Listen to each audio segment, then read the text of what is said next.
No one visits the Isle of Theros anymore. Not since the last archivist went mad.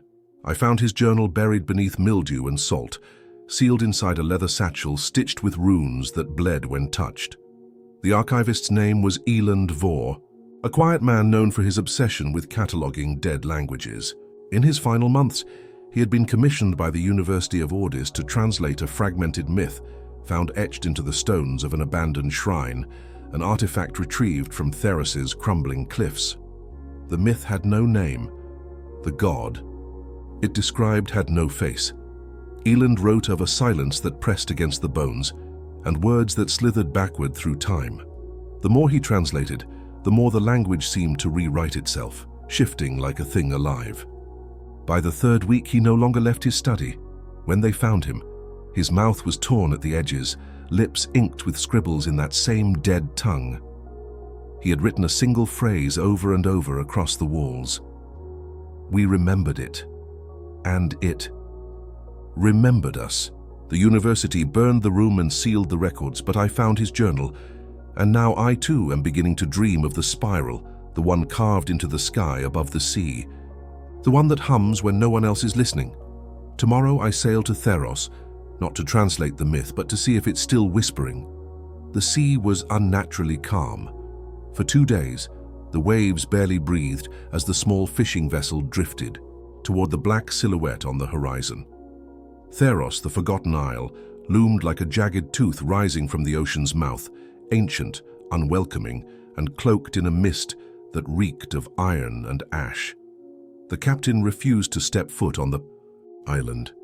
He anchored 50 meters offshore, muttered a prayer to gods he clearly didn't believe in, and handed me a rowboat. When I asked him if he had ever taken anyone to Theros before, his only response was a shallow nod, followed by, "They never came back right, the ones that came back." As I rowed toward the shoreline, the mist thickened, the air grew heavy, and though the day was cloudless, the sun dimmed the closer I came. The cliffs that had seemed distant were suddenly right in front of me, black stone marred by spiraling etchings that pulsed in my peripheral vision as if retreating whenever I looked directly at them. The beach was barren, save for the remains of what might have once been a dock. I tied off the rowboat and stepped onto the gritty obsidian sand. For a moment, I felt as though the island exhaled. Welcoming or warning, I couldn't tell. Above the shoreline stretched a winding path, swallowed by overgrown vines and flanked by pillars. These were not columns of Grecian beauty or imperial elegance. They were broken, slanted, and made of a porous black stone that seemed to drink the light. Some were carved with symbols, others marked by deep claw-like gouges.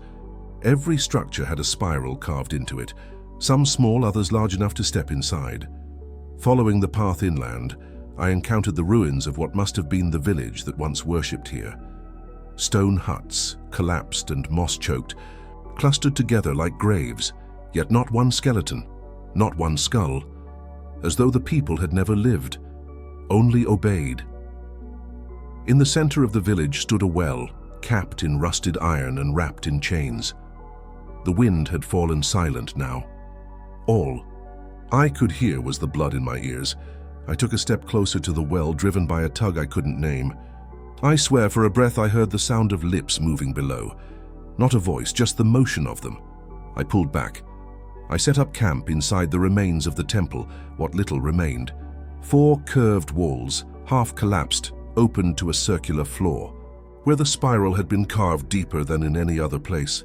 At its center, a raised platform of stone shaped like an altar or a bed, and behind it, etched into the stone itself, "Speak not the name, trace not the spiral, or it will see you." The same phrase appeared in Eland Vor's journal 3 times. By then he had stopped writing in coherent sentences. He had started drawing spirals on the margins. I lit a fire and read his entries late into the night. His handwriting deteriorated as the pages went on.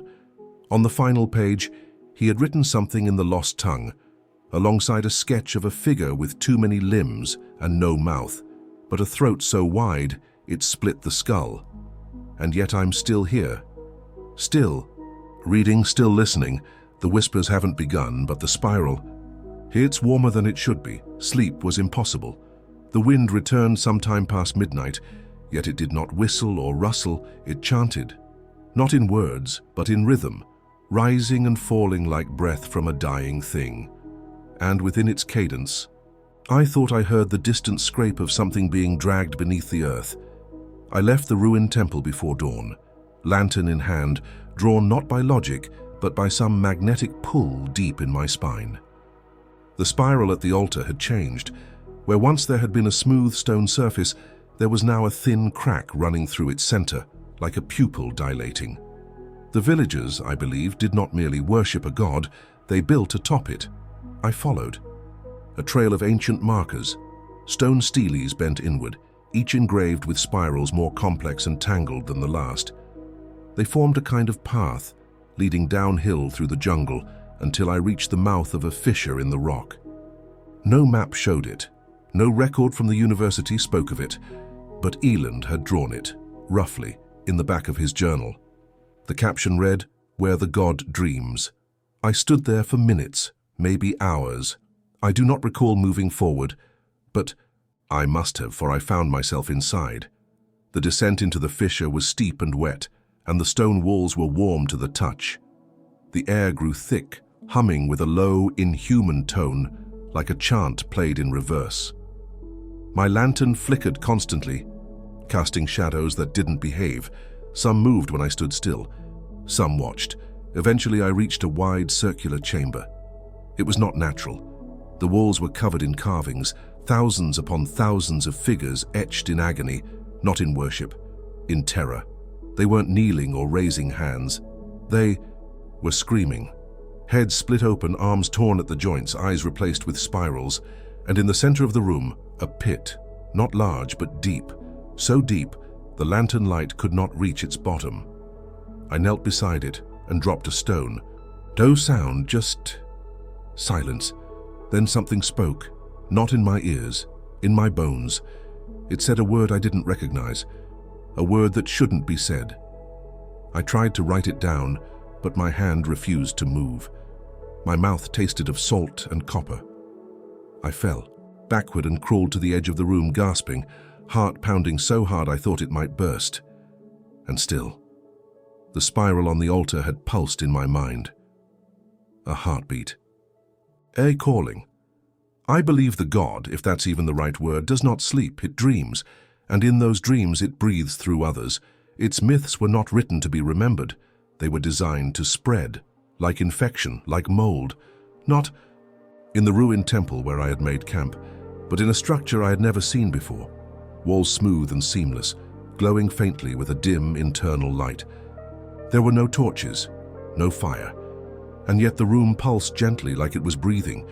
The air was thick with reverence and dread, the way cathedrals feel when they are completely empty, but you know you are not alone. There were no windows, no doors. Only a single archway leading into another chamber where something massive waited, shrouded in silk the color of ash. I stepped closer. The silk didn't ripple, but my breath caught in my throat the moment I crossed the threshold. I was no longer carrying my lantern, and yet I could see. The villagers didn't go mad from devotion. They were used as mouths, as transmitters of the dream. I returned to the surface with dirt under my nails and blood on my lip. I don't remember biting it. I don't remember leaving the pit at all. I only remember the whisper, "Speak me, and you shall be as I was," forgotten but never gone. I am no longer sure I am writing these words of my own will. I awoke to the scent of seawater and dust. The chamber was circular, the floor made of black stone veined with gold like an eye cracking open. In the center stood the object under the silk. A statue, I thought at first, but when I reached out to touch it, the silk clung to my fingers like wet skin. I tore my hand back. The silk slowly peeled away on its own, rising into the air like mist caught in reverse. What it revealed was not a statue. It was a form, not dead, not breathing, but not stone either. It was tall, impossibly tall, hunched beneath the chamber's ceiling with elongated limbs that bent in places limbs should not bend.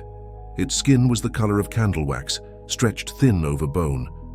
Where a face should have been, there was only a spiral, carved deep into its head, endless, hypnotic, impossible. And as I stood before it, I realized something chilling. This was not a shrine built to honor a god. This was the god. And it was waiting.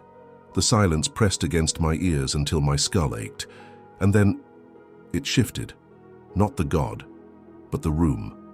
The walls began to hum with the same tonal vibration I had heard below in the pit, and the spiral on its face started to rotate, not physically, but perceptually. My eyes burned. My thoughts became thin. I fell to my knees. The voice came again, not from outside, but from within me. It echoed behind my ribs, vibrating through my teeth. "Speak me." I clenched my jaw. I shook my head. But my lips parted anyway, and the sound that came out was not English. It was not any language I knew. It was a wet, broken syllable that felt like it peeled my throat open from the inside. The moment I spoke it, the spiral stopped spinning. The being before me opened its chest, not like a door, but like a mouth yawning wide, revealing nothing but darkness within. No organs, no ribs, just a void filled with countless blinking eyes all watching me. Each blink echoed like thunder inside my skull. "You have spoken," the voice said. "Now you remember." My head filled with images, people kneeling in tides of blood. A city, made of bone, crushed beneath a sky that bled spirals. Children born with mouths already chanting. And the faces, hundreds of them, maybe thousands, pressed into the surface of a vast living wall, all screaming without sound. And among them I saw myself. Eyes hollow, mouth open, spiral blooming across my chest like a brand. I do not remember. Fleeing. I only remember the cold.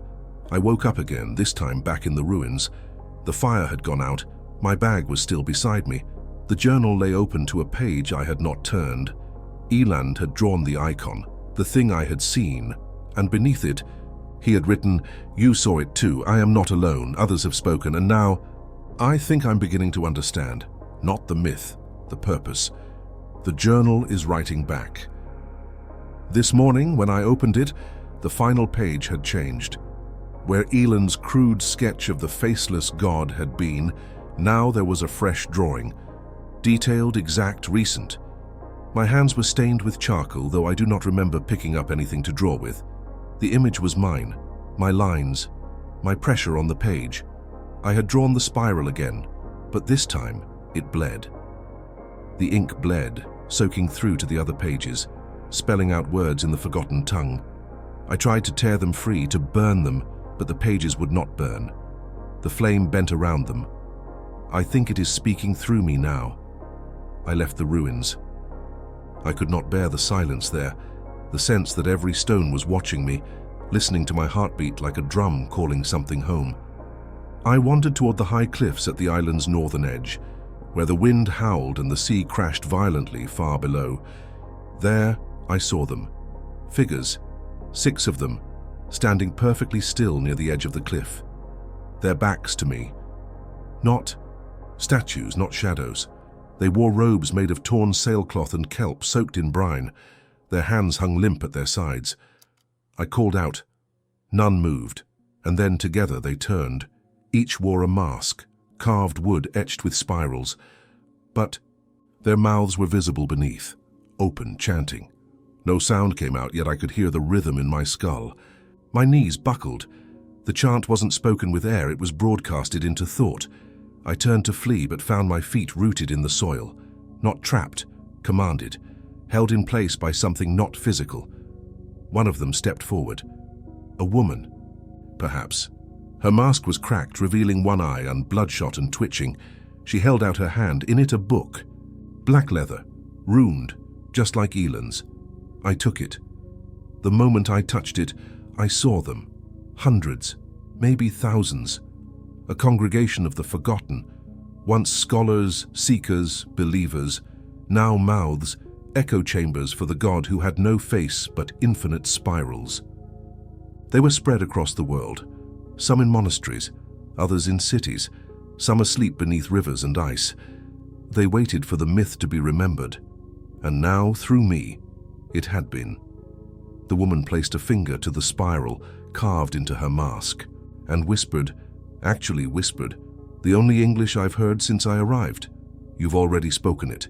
You always were meant to." Then they turned, together, and walked off the cliff's edge.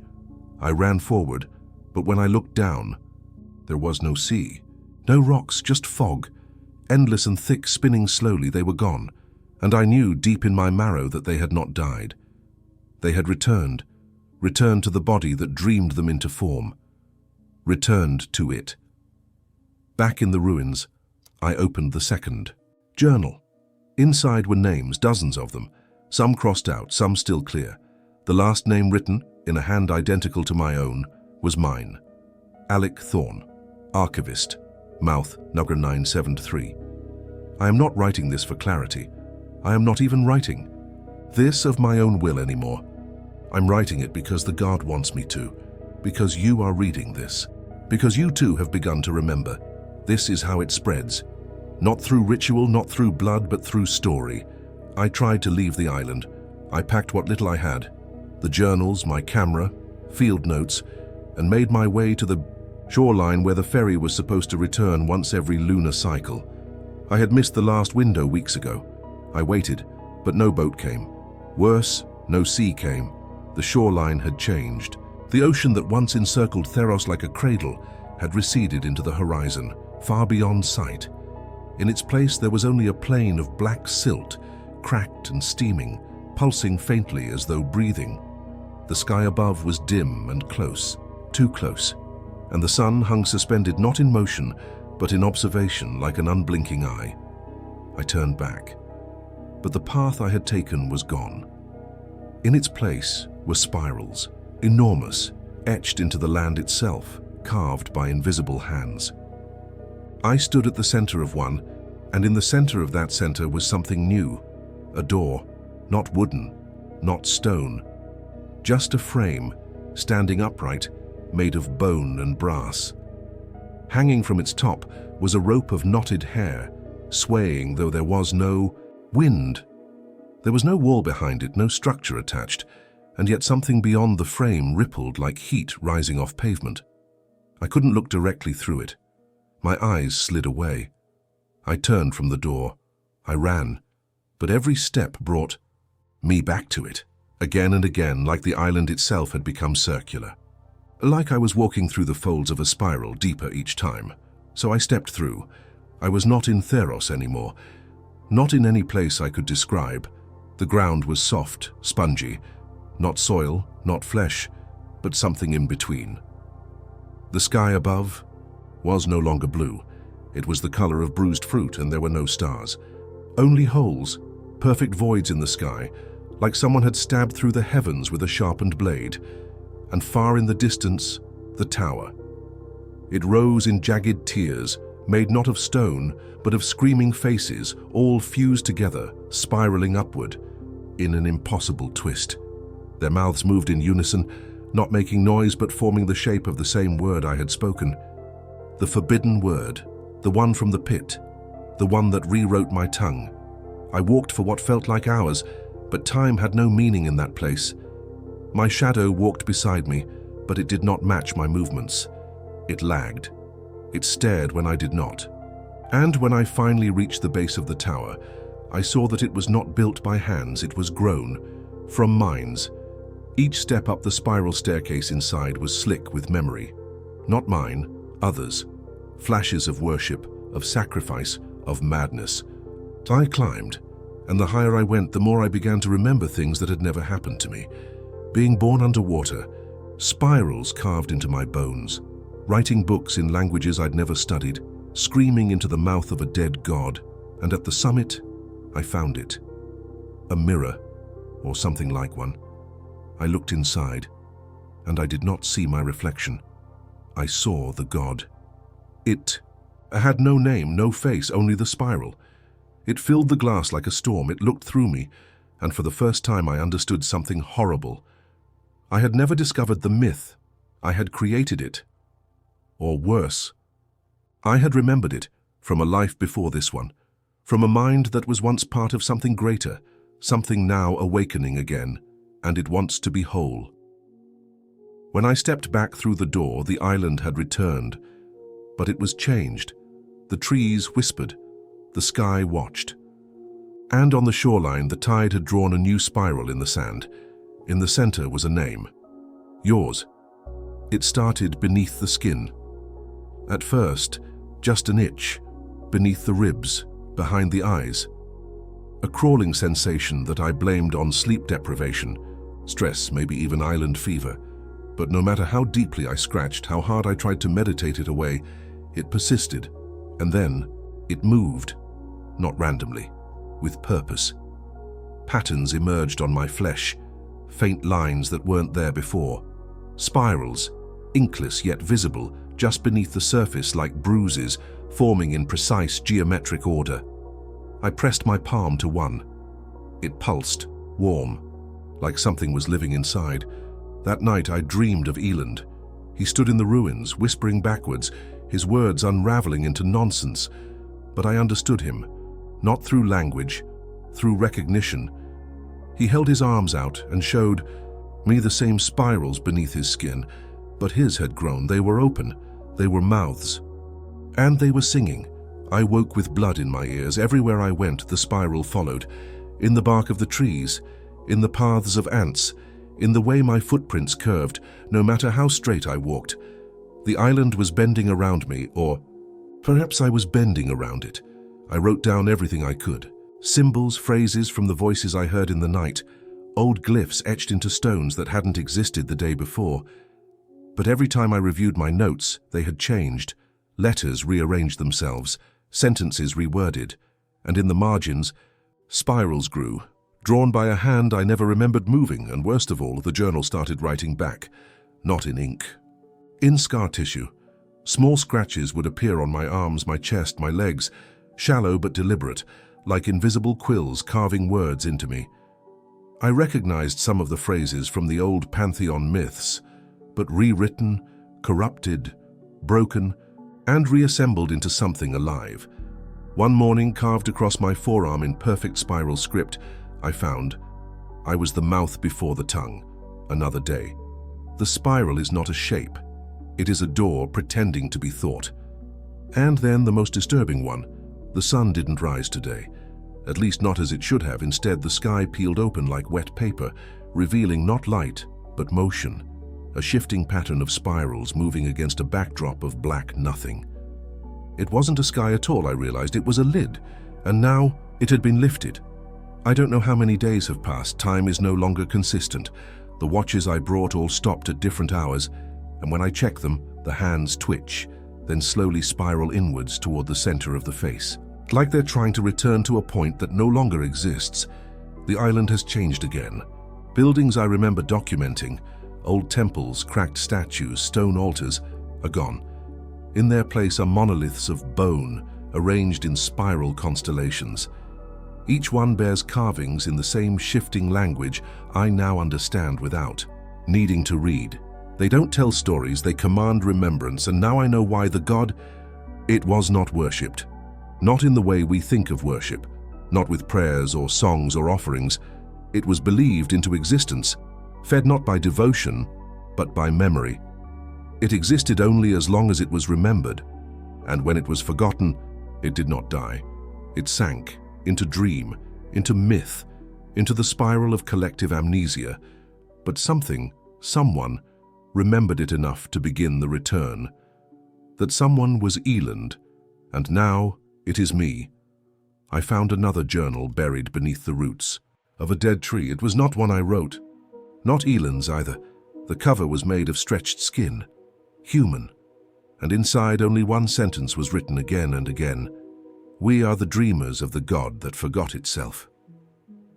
At the center of the journal was a map, not of the island, but of the world, overlaid with spirals, dozens, hundreds, each one marking a location where memory had once flared like a wound. I traced a few.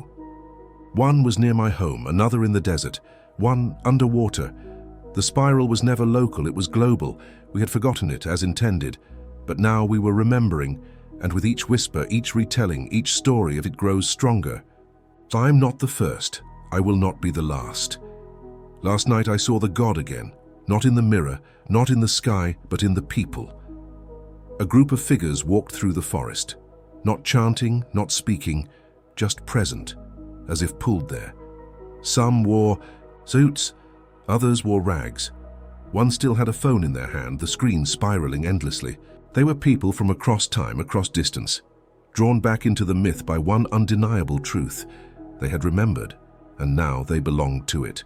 They did not worship the god, they were the god.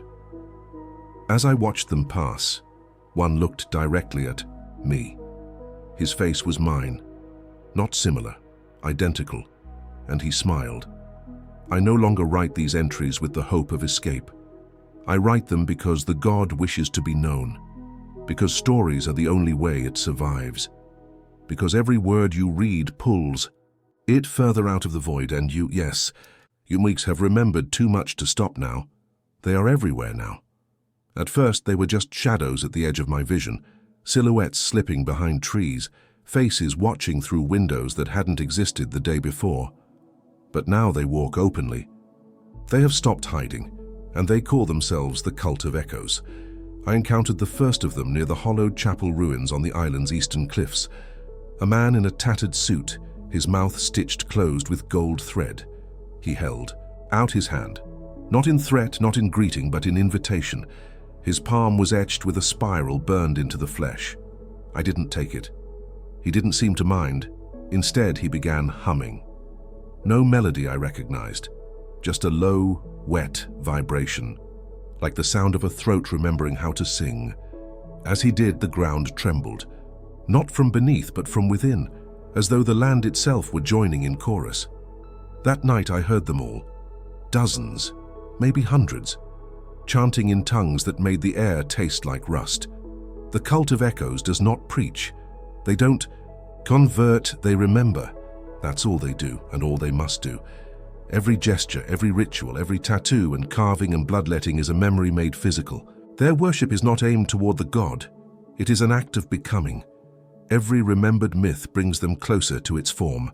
They are avatars of recollection, and they want me to join. They leave me offerings, not gold, not meat, but memories. 1. Morning I woke to find a set of photographs nailed to my door. Photos of people I've never met, places I've never been, yet I recognized every one of them.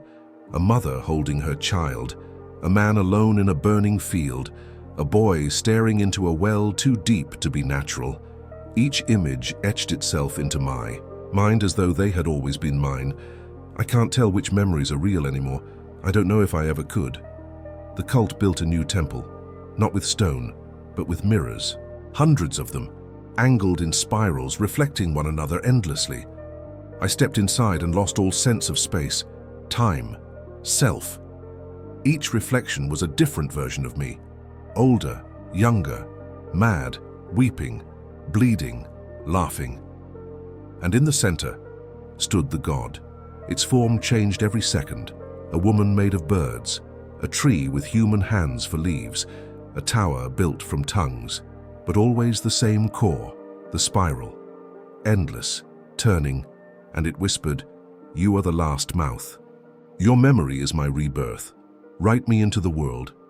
I escaped the temple barely, but I left something behind. I don't know what. A memory, maybe. A part of myself I didn't realize could be removed. Since then, I've been forgetting. Things, words, names, even colors. I stared at the sky for an hour today, trying to remember the name for that particular hue of gray. I couldn't. It wasn't just lost, it was unmade.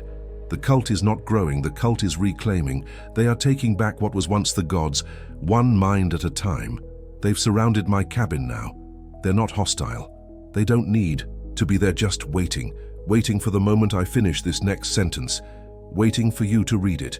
Because once you do, you will remember too, and then the god will be that much closer to waking. I write these words with trembling hands. The air around me is thick with silence, broken only by the faint, impossible hum that rises from the mirrors outside. The Cult of Echoes stands still, statuesque, as if holding their breath. They know what comes next. I can feel the spiral twisting in my mind, tightening like a noose. Memories I never lived slip through my thoughts like smoke.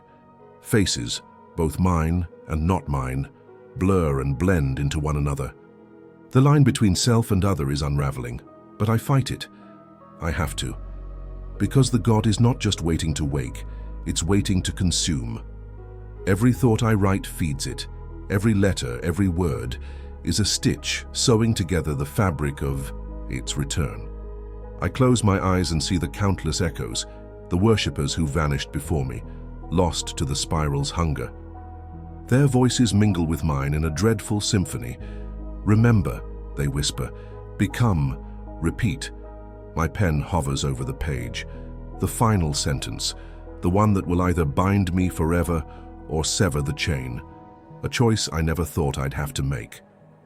To write the God back into this world, or to erase it entirely. Outside, a shadow moves, slower than the others, deliberate. The figure steps forward, mouth still stitched shut, eyes gleaming with something beyond human. Do it, it seems to say. I grip the pen, and I hesitate. Because I know once this is done, nothing will ever be the same. Not for me, not for you, not for anyone who reads these words. The spiral turns, and I write. The pen trembles in my hand, as if alive, as if it senses the weight of what I'm about to write. The words are no longer mine. They spill out onto the page like venom, ancient syllables that taste like rust and blood. I feel the spiral inside me coil tighter, squeezing my thoughts into a narrow tunnel of obsession. Outside, the cult of echoes watches silently. They do not need to speak.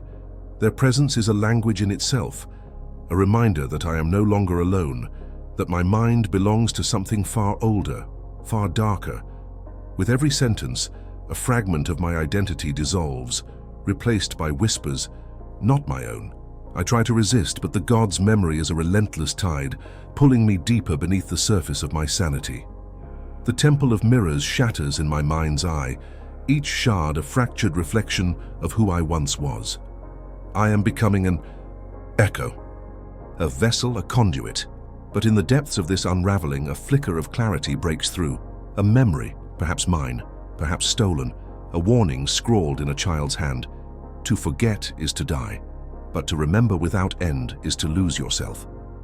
I pause, I realize the truth. The God's power lies not just in reclaiming memory, but in destroying the balance between remembering and forgetting. To write it fully into the world is to surrender all boundaries between past and present, self and other, reality and nightmare. I look at the page, the final sentence still unwritten, and I understand my choice: to break the spiral or to become its next perfect echo. The line between memory and oblivion blurs. Each word I write feels like a step further from myself, or closer to becoming something else entirely. The whispers grow louder, no longer just echoes in my mind, but voices around me, chanting in a language older than time. They speak of unmaking and becoming, of a spiral that devours both past and future. I look around my cabin, once a refuge, now a cage lined with fragments of forgotten truths. Photographs dissolve into mist, names vanish from my tongue, colors bleed into gray. I reach for a pen, but it slips from my fingers as if the very act of holding it has become impossible. And then, in the silence, a single phrase reverberates through the emptiness. To remember without end is to lose yourself. I realize the cruel paradox of the cult of echoes. They do not seek to save memories, but to imprison them, chaining souls to an endless cycle of recollection and madness. If I continue, I risk becoming another lost echo, a ghost trapped in the spiral's endless turning. But if I stop, the God will awaken. The choice is a razor's edge. I breathe in the cold air and prepare to walk it. The world around me fractures like the shattered mirrors of the temple. Every surface splits into 1,000 reflections, each one a fragment of a memory, a whisper of a past I never lived, a future I cannot escape. I wander through this labyrinth of broken selves, each echo a ghost of what I might have been, or what I fear becoming. The cult no longer surrounds me. They have dissolved into the air, their voices now carried on the wind, twisting through the trees like a mournful song. But their presence lingers, inside me. The spiral burns beneath my skin, a ceaseless pulse of remembered madness. I am both hunter and prey, chasing fragments of truth while being consumed by them. Then, through the haze, a face appears, not stitched shut, not twisted by ritual, just a woman, calm and steady, her eyes reflecting something I have long forgotten. Hope. She speaks without words. Her gaze pierces the spiral's grip, unraveling the knots of memory and oblivion. "You are not alone," she says, "not aloud but inside my mind. Remember who you were, not what they want you to be." Her image fades like a dying star, but her presence remains, a beacon in the endless dark. I clutch the fragments of my fading self and take a step forward, into the unknown. The night is deeper than I have ever known it, swallowing every flicker of light, every whisper of hope. The air around me is thick, saturated with the scent of damp earth and something else, something ancient and waiting. The cult of echoes no longer stalks the shadows outside. They have become the shadows inside me. My mind is a maze of broken memories, each turn a trap, each corridor a reflection of a moment I cannot fully grasp. Faces, some familiar, others foreign, bleed together, their voices overlapping in a chorus of sorrow and longing. They do not speak to me, they speak through me. I am their vessel, their echo. The spiral burns beneath my skin, a living mark that pulses with every heartbeat. It coils tighter, squeezing my thoughts until they fracture and scatter like shards of glass. I try to hold on to who I was, but the image slips away with each breath. I stumble to the mirror, the only one left intact from the shattered temple, and look deep into my own eyes. But the reflection that stares back is not mine. It shifts and twists, morphing into a dozen versions of myself. A laughing madman, a weeping child, a cold, detached observer.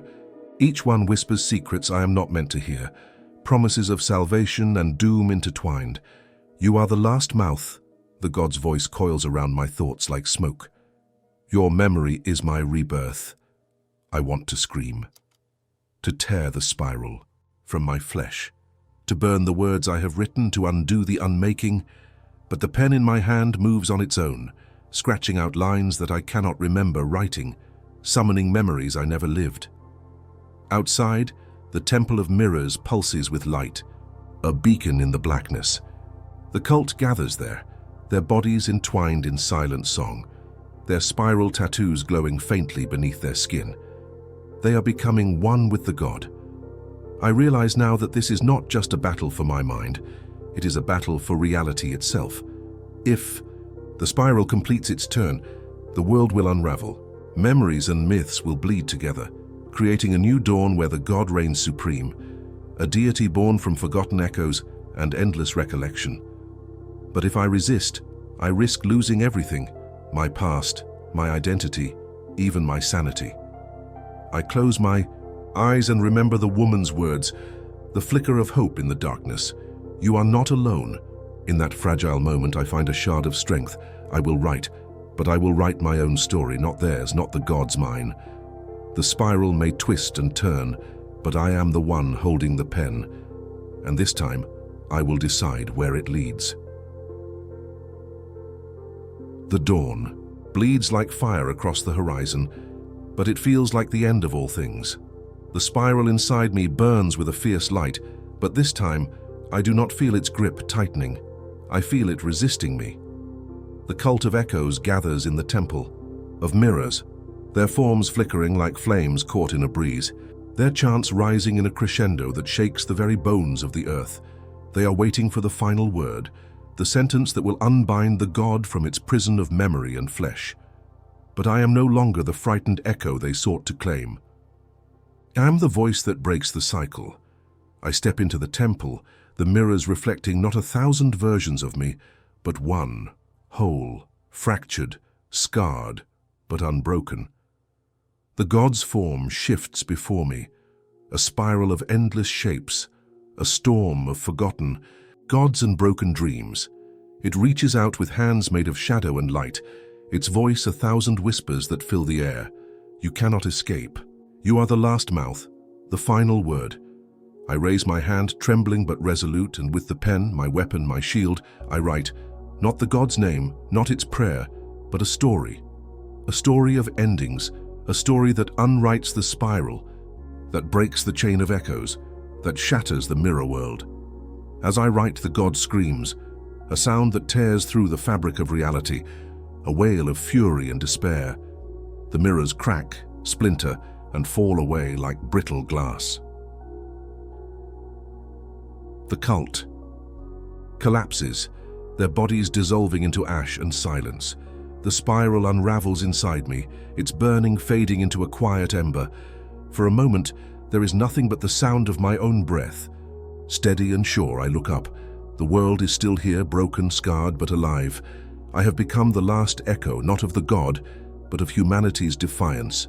The god is silent now, its power undone by the final word, and I am free. But freedom carries its own burden. For in the quiet aftermath, I understand the truth. Memory is a double-edged blade.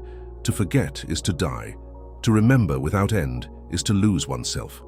I will carry this knowledge, this story, this last echo, and I will speak it only when the world is ready, because some gods must remain forgotten, and some stories must end. If you've made it this far, thank you for journeying through the spiral with me. If you want to uncover more dark tales and forgotten myths, don't forget to like this video and subscribe to the channel. Your support keeps the echoes alive. Until next time, remember, some stories are better left unheard, but I'll keep telling them just for you.